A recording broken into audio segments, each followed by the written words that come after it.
नजर पड़ा मैं देखा शक्ल कसाया ये सोना रानी मास रखाई तेरा गला उतरे आथारा वो सारी रो में धरती वो करके नैन तारा ये ते खुले बारी पड़े तेरे सिंगे और खुले बार पड़े तेरे सिंगे खुले बार पड़े तेरे सिंगे मन लगता बधाए क्या और तेरे मन को याद है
काट में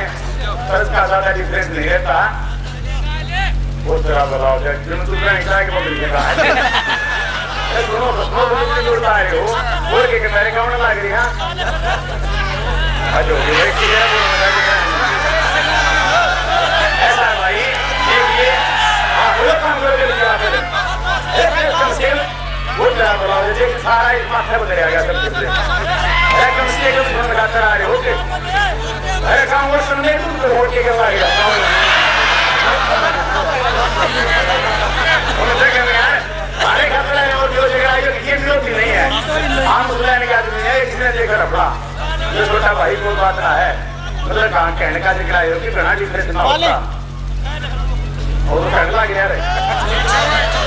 अच्छा भाई जगह 2 महीने पेट भरा है 2 महीने पहले मैं पैदा होया 2 महीने रहा ही था पिछले महीने कई 2 मिनट उठा सुना के लिए कोई क्या कि मजे